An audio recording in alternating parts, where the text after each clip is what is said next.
एक प्राचीन राज्य में राजा सोमध्रु और रानी चंद्रिका सुख और शांति से शासन कर रहे थे। उनकी एक इकलौती बेटी थी जिसका नाम सुरभि था। सुरभि बेहद खूबसूरत और प्रतिभाशाली थी। उसकी सुंदरता और गुण की प्रसिद्धि दूर दूर तक फैल गई। लेकिन एक दिन आपदा का दिन शुरू होता है जब एक शक्तिशाली राक्षस राज्य पर हमला करता है। उसका नाम वरुणासुर था। वरुणासुर जल देवता वरुण का शापित पुत्र था। उसने अपनी शक्ति से राज्य में सब कुछ नष्ट करना शुरू कर दिया। राजा सोमध्रु और रानी चंद्रिका बहुत चिंतित हो गए। उन्होंने भगवान शिव से अपने राज्य की रक्षा के लिए प्रार्थना की। शिव ने उन्हें एक उपाय बताया।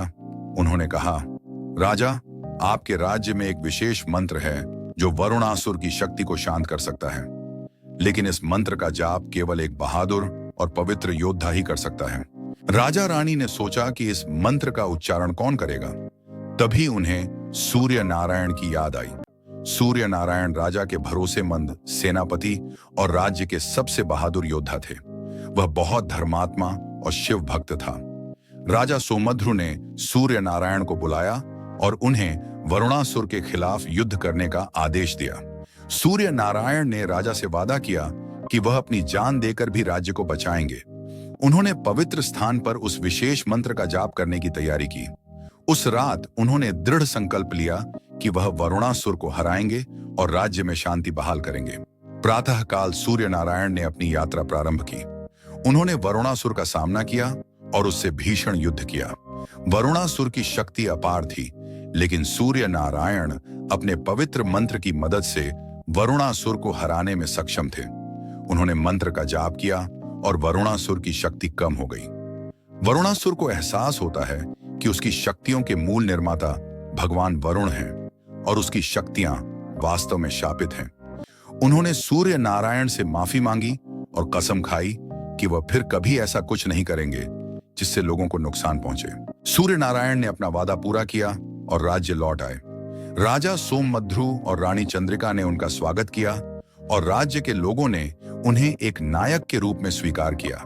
सुरभि राजकुमारी सूर्य नारायण की बहादुरी से प्रभावित हुई और उसके प्रति गहरा सम्मान महसूस किया।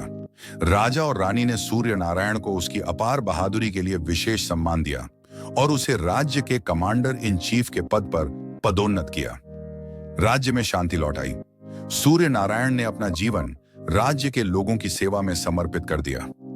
वह लोगों के बीच वीरता और धर्मपरायणता का संदेश देते रहे।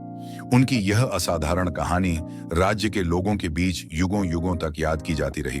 इस कहानी से हमें यह सीख मिलती है कि बहादुरी, ईमानदार और धर्मपरायणता लोगों को किसी भी खतरे का सामना करने में मदद करती है। सूर्य नारायण का साहस और धर्मपरायणता हम सभी को सत्य के मार्ग पर जीवन जीने के लिए प्रेरित करती है।